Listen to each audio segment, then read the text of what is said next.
servicio de inteligencia, sino la división antiterrorista, y le dijo: tenemos una orden internacional de búsqueda y captura contra usted.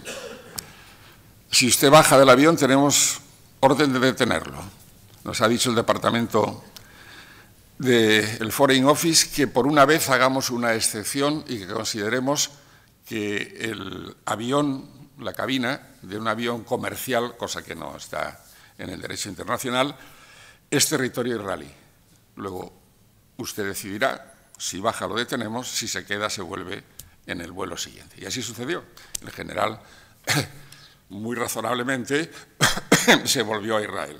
Luego, ni somos los gendarmes del mundo, ni somos tan excéntricos, y además tenemos a un señor cumpliendo una condena de 20 y tantos años en una cárcel española que se llama el señor Chilingo. O sea que la cosa, hombre, sin grandes alaracas, podemos decir que funciona. Y por ponernos también en la actualidad, todos sabemos previsiblemente que en el caso Couso no nos van a entregar a los 3 que iban en el tanque. Eso está claro, y que nadie se rasgue las vestiduras, porque está dentro de las normas ya anunciadas por los presidentes de los Estados Unidos, que ningún tribunal extranjero juzgará a un soldado de los Estados Unidos. Ya por lo menos lo han advertido ya hace tiempo, y no por el caso Couso. Ahora bien, van a tener una orden de búsqueda y captura internacional, y a lo mejor un día en un país pues se le ocurre a un juez detenerlo y extraditarlo a España. Bueno, Estados Unidos es muy grande y puede moverse por allí sin ningún problema. Pero, por tanto, no se trata de una genialidad de un juez o de 2 o 3 jueces, sino de algo que ya está arraigando poco a poco en la conciencia universal.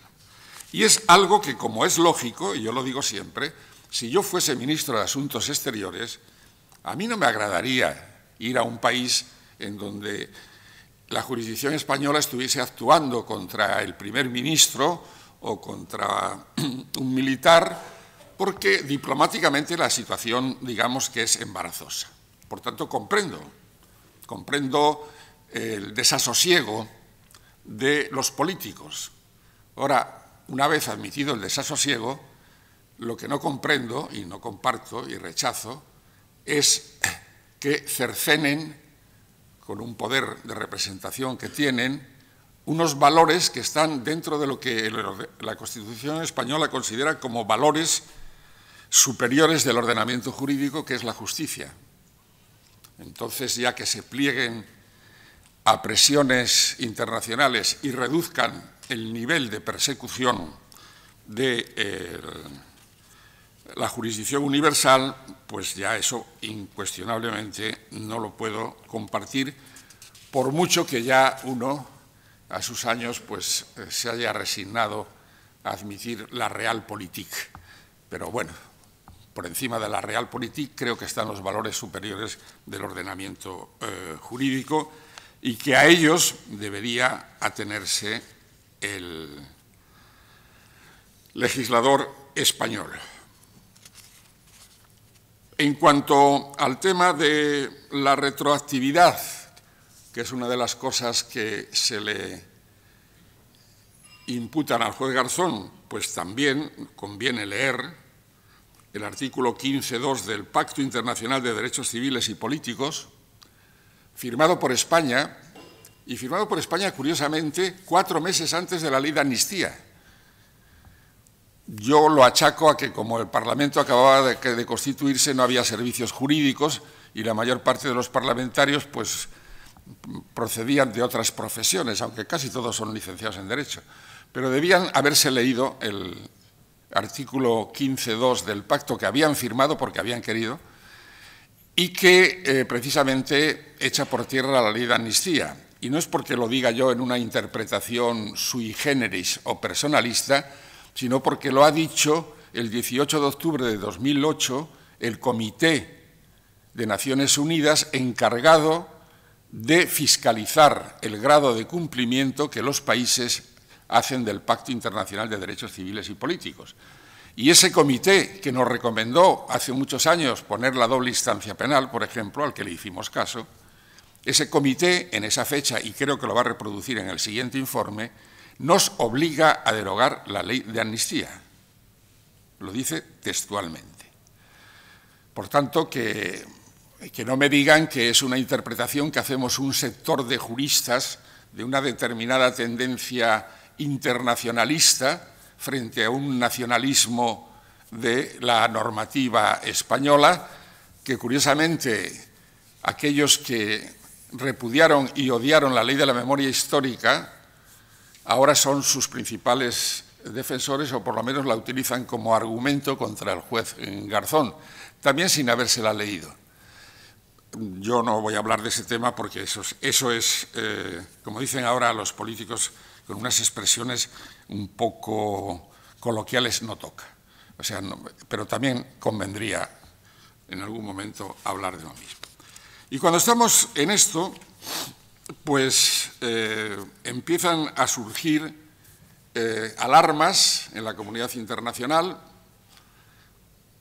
Curiosamente, en la cumbre de Tampere de la Unión Europea hay una unanimidad total sobre el terrorismo como crimen internacional.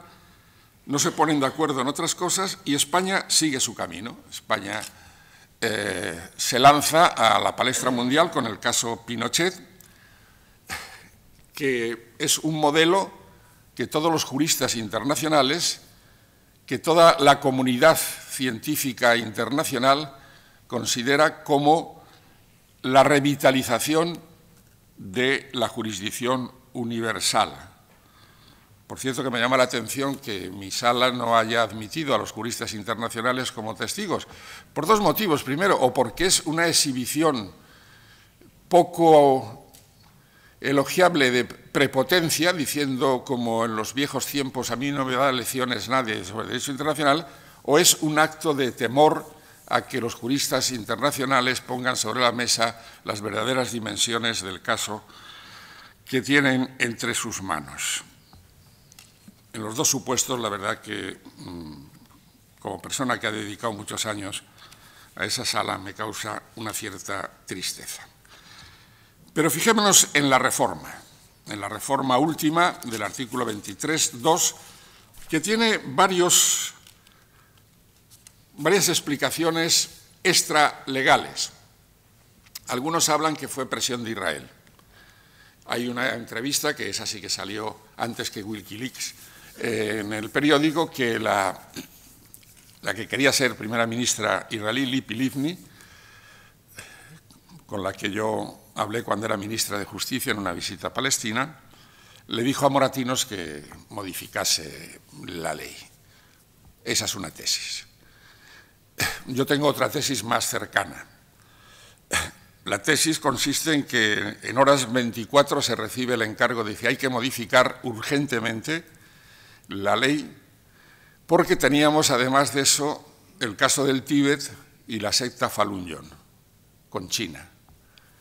Y una conocida compañía telefónica española tenía que firmar un contrato que la convertía en la segunda operadora de China, y un grupo de empresas tenía la posibilidad de acceder a una presa, no como la de las 7 gargantas, pero parecida. Y ahí está el detonante. Hay que proceder urgentemente porque los chinos no creo que estuviesen muy preocupados, pero las compañías que iban a hacer los contratos me imagino que sí que estarían bastante preocupadas. Y se introduce unas variantes. Para que pueda funcionar un tribunal español con los parámetros de la jurisdicción universal, es necesario que el autor, sea cual sea su nacionalidad, aquí no hay límites, se encuentre en España o pase por España y se le detenga. Primera condición. Segunda condición, absolutamente se sale de la jurisdicción universal, es que la víctima sea española. Miren ustedes, eso está desde el siglo XIX en todos los códigos penales de todos los sitios. Y se llama el principio de la competencia subjetiva por razón del sujeto pasivo. para eso no hacía falta modificar nada. Se modifica, como he dicho antes, también el catálogo de delitos, pero más o menos se mantiene, y se introduce, y esto sí que es positivo, no vamos a hacer solo críticas, se introduce el delito de lesa humanidad. Ya no se habla de genocidio, sino que se introduce el delito, por primera vez, la expresión delito de lesa humanidad. Se establece la cláusula de la doble jurisdicción, que he dicho antes, que no esté persiguiéndose en un tribunal extranjero. Se mantiene la cláusula de que España estará a lo que digan los tratados internacionales y se establece una cláusula verdaderamente desconcertante, que yo siempre que intervengo pido ayuda al auditorio para que me ayude a descifrar una expresión que, bueno, estaría bien en un literato, pero que no está bien en un jurista que quiere hacer una ley sancionadora, que es el vínculo de conexión relevante con España. Bien, ¿qué es el vínculo de conexión relevante con España? Yo he tratado de hacer como una especie de divertimento para tratar de llenar ese concepto tan extenso y tan amplio. Y pensé, bueno, volvamos a Felipe II, en cuyo imperio no se ponía el sol. Entonces, todos aquellos ciudadanos de esos países que estaban en el imperio español, fundamentalmente Iberoamérica, pero también Filipinas le tocaría, pues, bueno, tienen vínculos de conexión relevantemente histórica con España. Digo que es un puro divertimento, no trato de rellenar el hueco. Personas de uno y otro sexo casadas con españoles o españolas. Hombre, ahí el vínculo es afectivo o relacional, pero también tiene un vínculo de conexión relevante con España. Por supuesto, no voy a hablar, aunque tienen un vínculo de conexión muy relevante, nunca metería a los grandes cracks futbolísticos que vienen a jugar en nuestra liga, porque el vínculo de conexión sí que es muy relevante, pero no creo que sea el espíritu del legislador. Por ejemplo, un historiador, yo se lo he comentado a Preston, dice, Paul, tú a lo mejor entras dentro del vínculo de conexión relevante con España, con toda razón, porque la verdad que el hombre se ha relacionado mucho con España. Y digo, por favor, aclárenme lo que es vínculo de conexión relevante con España antes de que el juez de turno se vuelva loco buscando la adivinanza que se encierra bajo esa denominación. Y yo le he encontrado una estrictamente jurídica. Sé que no va a ser compartida por mucha gente, pero creo que responde ortodoxamente a lo que pudiéramos entender como vínculo de conexión relevante con España. Es decir, aquello que España considera relevante. ¿Y qué es lo que considera España relevante? Pues si nos leemos el preámbulo de la Constitución española, dice que el Estado español tiene entre sus aspiraciones y tendencias el respeto por los derechos humanos y la paz. Entonces, bueno, sin hacer excursiones por matrimonios, imperios y futbolerías, y simplemente utilizando la ley orgánica con la Constitución, podemos decir que ninguna violación de los derechos humanos puede ser ajena a los sentimientos que la nación española expresa en el preámbulo de la Constitución. Luego, con esto, recuperamos automáticamente la situación anterior y ya todos los juicios pueden venir a nuestra jurisdicción. Y además, esta tesis, de otra manera distinta, está avalada por el Tribunal Constitucional y por tanto ya no me muevo de el factor jurídico. El Tribunal Constitucional, con ocasión del caso de Guatemala, en el que había, por cierto, un sujeto pasivo español, el cónsul que murió en el asalto a la embajada, perdimos por 8-7. 8 a favor de decir que en Guatemala estaban investigando a los crímenes. Y 7 dijimos que no era relevante, hasta tal punto de que yo hace unos meses estaba en Guatemala y el señor Ríos Montt es un personaje activísimo políticamente y no he visto que tenga ninguna preocupación con los tribunales guatemaltecos.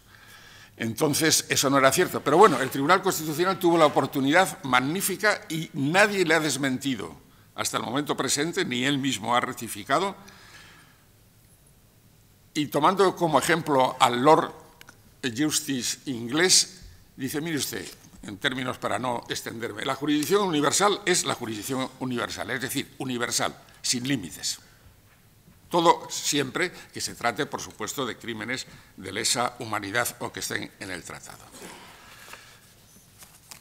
Es muy relevante, y con ello termino, conocer un documento muy reciente, de 13 de octubre de 2010, que es la intervención del embajador español, Juan Antonio Yáñez, ante la Sexta Comisión sobre el alcance y aplicación del principio de la jurisdicción universal.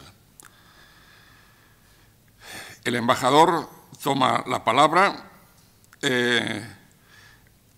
y se dirige al secretario general diciendo que hay que regular la jurisdicción universal de forma equilibrada. Bueno, yo siempre soy partidario del equilibrio. Esto no es decir mucho. Estaríamos de acuerdo que tiene que ser equilibrada. Dice que es un problema muy complejo. Bueno, parte de las complejidades creo que ya las he expuesto, no voy a repetirlas. Y que en el momento actual está siendo discutida por varios Estados miembros. Por supuesto, en España, desde el punto de vista académico, el debate es perfectamente lógico y puede haber diversos enfoques. Introduce un concepto y, su maestro, Juan Antonio Carrillo, podía haberle dicho que no está mal, desde el punto de vista dogmático, distinguir que nadie confunda jurisdicción universal con jurisdicción internacional. Dice, la jurisdicción internacional es la de la Corte Penal Internacional. La jurisdicción universal es la de los tribunales nacionales. Bueno, como disquisición estética estoy de acuerdo, pero con una advertencia. Oiga, que la Corte Penal Internacional también tiene el principio de subsidiariedad y, por tanto, no interviene cuando está interviniendo el Estado nacional. O sea que si España está aplicando jurisdicción universal, la Corte Internacional, por mucho que se llame jurisdicción internacional, no puede intervenir. Reconoce que es una institución que está extendida por toda la comunidad internacional y dice, y esto es una de las vías de escape con la que voy a terminar, dice, es que el principio de subsidiariedad es intocable, de acuerdo. ¿Pero qué es el principio de subsidiariedad? Antes era que se abriese una investigación efectiva, seria, y sobre todo si llegaba a juicio y a condena, nadie podría objetar nada sobre eso. Ahora basta con que haya abierta una causa penal en el país donde es originario la persona que está siendo acusada de crímenes de lesa humanidad. ¿Y cómo se abre una causa penal? Pues muy sencillo, yendo cualquiera a un juzgado y denunciándolo. Y encontrándose con un juez que dice, bueno, abro una causa, ya veré lo que hago, inmediatamente los abogados de esa persona traerán la apertura de la causa y con la literalidad del precepto le dicen al juez español, absténgase usted porque ya hay una causa abierta en el país de origen. Yo creo que esa interpretación no es válida, es un fraude de ley. Y como fraude de ley yo no lo admito. Y usted tráiganme datos fehacientes de que la investigación es seria, que se ha tomado declaración a las víctimas, que se han hecho investigaciones sobre el terreno, que se ha aportado documentación, etcétera, etcétera. Y vamos a ver si admitimos esa cláusula. Y termina diciendo, como esto es muy complejo, no lo dice, pero lo insinúa, y nos causa tantos trastornos en la política internacional, vamos a encargar, porque bueno, es en todos los países y en todos los organismos internacionales, vamos a encargar un estudio, un proyecto, formar una comisión, etcétera, etcétera, a la Comisión de Derecho Internacional. La Comisión de Derecho Internacional es un organismo consultivo de Naciones Unidas en la que están pues, las eminencias del derecho internacional del mundo. Pero es un organismo consultivo estrictamente jurídico. Y les guste o no les guste, la jurisdicción universal tiene también un matiz político, pero político en el sentido judicial. A mí cuando me dicen, que recuerdo una vez que dijeron, es que la sentencia que has puesto sobre el alcalde de un pueblo, que no voy a decir, es una sentencia política, ha dicho el alcalde. Y dice, pues dile al alcalde que tiene toda la razón, porque es una sentencia política hecha por un poder político del Estado, que es el Poder Judicial. Y por tanto los legisladores hacen política legislativa, los gobernantes política ejecutiva y los jueces hacemos política judicial y ponemos sentencias. Por tanto, no hay por qué escandalizarse siempre que se respete el ordenamiento y sea razonable. Y le encarga a esta comisión, una vez más, a ver si llegamos a un acuerdo. Todavía, desde el 10 de octubre, no creo que le haya dado tiempo ni siquiera a reunirse, un estudio. Pero eso sí que le recarga, por favor, un estudio meramente técnico. A mí cuando en el derecho dicen, ese es un buen técnico, empiezo a pensar, dice, bueno, habrá trabajado en una cadena de montaje de automóviles o de televisores, será un experto en las nuevas tecnologías de la información, lo puedo admitir, pero un jurista meramente técnico, por ejemplo, eran los que en el juicio de Nuremberg, en el segundo juicio de Nuremberg, no se recuerda la película Vencedores y Vencidos, la conversación entre Spencer Tracy y Burr Lancaster, que era el fiscal general del Reich, era un puro técnico. Dice, lo hacíamos porque lo mandaban las leyes, pero además no sabíamos lo que estaba pasando. Entonces dice Spencer Tracy, precisamente por eso te vamos a condenar, por no saber lo que estaba pasando, cuando eras el fiscal general del Reich. Y esos técnicos, pues, se pueden dedicar a otras actividades, pero un jurista tiene que tener, por supuesto, conocimiento de la técnica, pero tiene que tener otros valores que no son, afortunadamente, técnicos. Y el valor de la búsqueda, muchas veces tortuosa y angustiosa, de la justicia, es algo que debe acompañar a la vida del jurista, si no se convierte en una ciencia banal. Aquello que le decía don Quijote a Sancho cuando le encargó gobernar la ínsula Barataria, no te guíes por la ley del encaje, que es muy admirada por los ignorantes. La ley del encaje, el artificio técnico, pues a lo mejor le sirve para aprobar la oposición a jueces, por desgracia, pero para mí esa persona no es un jurista y no es un jurista constitucional, porque la Constitución nos impone algo más, buscar a través de la jurisdicción universal la justicia universal. Muchas gracias.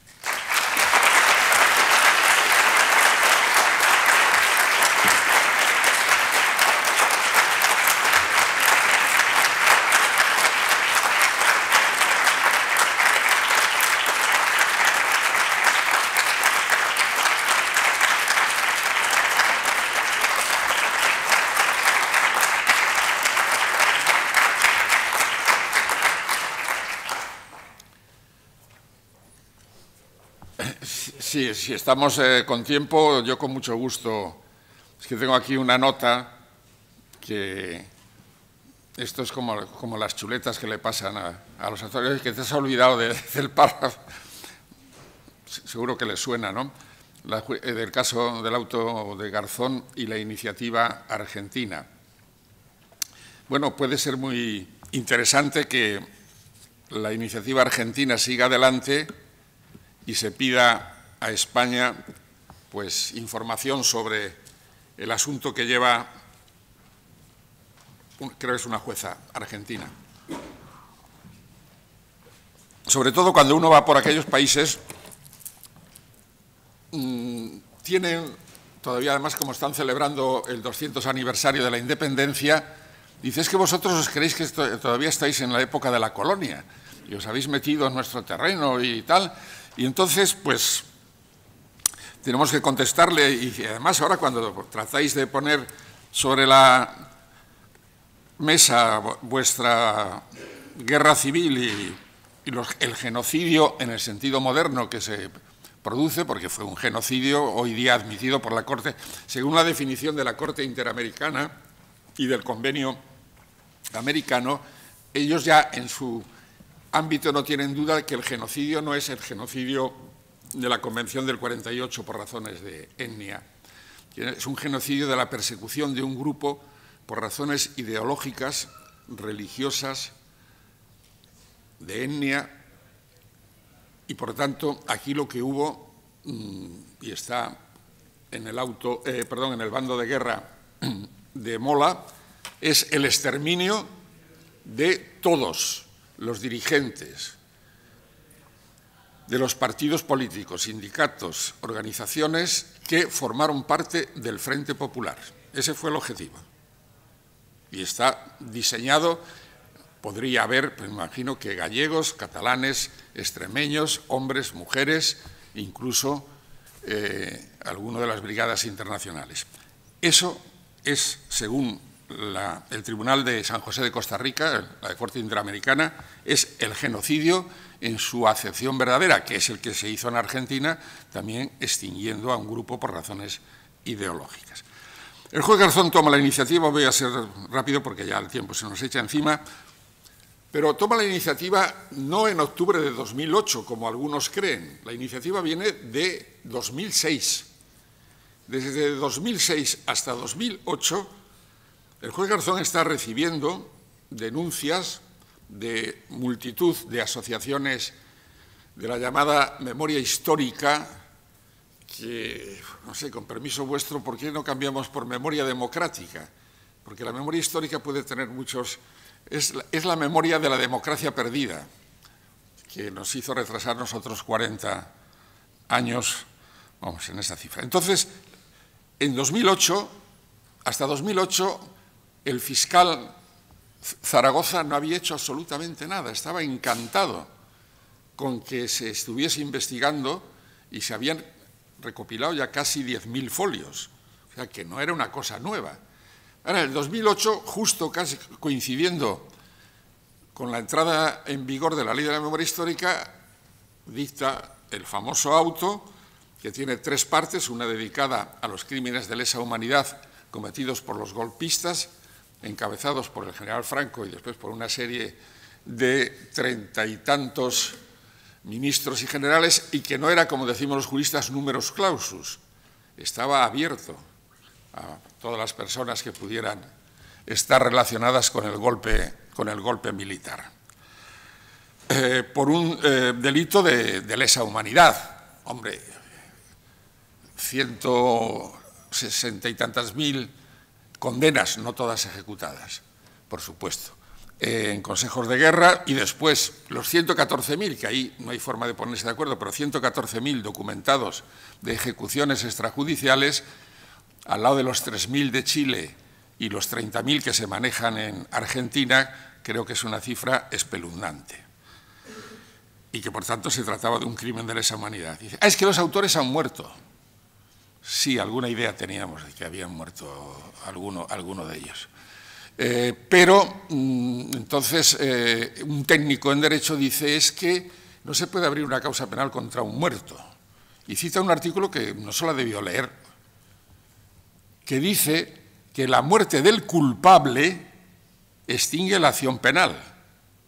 Luego tiene que haber un culpable, no la muerte en sí, porque la muerte, bueno, Pues si se muere uno, ¿por qué le va a extinguir la acción penal si era una bellísima persona? No tenía ninguna acción penal contra él. Dice el culpable. Y para eso hay que encontrar a los culpables, fijarlos y después, por supuesto, no faltaba más, se extingue la acción penal. Y esto es perfectamente factible en cualquier cosa de la vida. Piensen ustedes en un asesino en serie que esconde a sus víctimas y de repente pues decide suicidarse y deja una carta de soy el asesino, tal. Entonces un juez técnico coge el artículo y dice se ha extinguido porque como ha muerto el autor, pues ya no se puede perseguir. Y dice, hombre, no solamente no se puede, es que se debe, está usted obligado a perseguirlo, entre otras cosas porque a lo mejor las víctimas tienen derecho a ser indemnizadas y este señor pues era un excéntrico millonario que se dedicaba a degollar prostitutas. Entonces, pues de alguna manera tenemos que fijar, declarar extinguida la acción penal, pero queda abierta la responsabilidad civil. Por tanto, se podrá discutir o no, pero me parece una resolución perfectamente razonable. Los ingeniosos tertulianos que disfrutamos en este país dijeron, pero hombre, ¿cómo va a pedir un certificado penal de la muerte de Franco? Y dice, bueno, en primer lugar, porque si se actúa en un proceso penal hay que pedirlo. Y en segundo lugar, pues porque no va usted contra el notario que hizo la testamentaría de la familia Franco, que tuvo que pedir un certificado de defunción de Franco. No hay por qué escandalizarse. El notario podría haber dicho, por Dios, ¿cómo no voy a saber yo que Franco se ha muerto? Abro la testamentaría y allá, bueno, no, en la testamentaría tiene que estar el certificado de defunción. Y en un proceso penal todavía con más razón tiene que estar el certificado de defunción. Luego, absténganse, ingeniosos tertulianos, de decir más tonterías de las que uno puede soportar. El segundo bloque es el de los niños perdidos. Este bloque desaparece en todas las actuaciones de investigación. Parece como si los niños estaban perdidos, pero aparecieron en el templo como Jesucristo, o que no saben qué hacer con eso, y hasta tal punto no saben qué hacer con eso que acaban de crear, hace una semana, en la última reunión de fiscales de sala, un fiscal encargado de hacer, ya era hora, las averiguaciones respecto de las denuncias que se presenten en relación con los niños entregados para salvar sus almas, por supuesto, a personas de buena familia o de convicciones religiosas profundas. Se maneja también una cifra espeluznante de más de 30.000 y creo que tienen derecho. Yo ahí no me metería en el que no quiera ejercitar las acciones, es un problema muy delicado y a lo mejor, sin perjuicio de achacarle esa responsabilidad a los que cometieron los hechos, habría que respetar también un poco la decisión de la persona afectada porque no hay por qué escarbar necesariamente en situaciones que a lo mejor no conviene mover. Y después ya lo último es lo verdaderamente desconcertante. Entra en el capítulo universal de ejecuciones extrajudiciales y desaparición forzada de personas. Ejecuciones extrajudiciales de libro, que eran paseos. Y yo no sé que el paseo no es un procedimiento judicial, que yo sepa. Entonces, estamos dentro de ejecuciones extrajudiciales y acabamos de firmar la Convención. Y la Convención, ahí sí que tiene efectos retroactivos. Una vez que firmas la Convención te tienes que aplicar a todo lo que está en marcha, y esto está en marcha, la Convención que has firmado. Y, por tanto, tienes que investigar.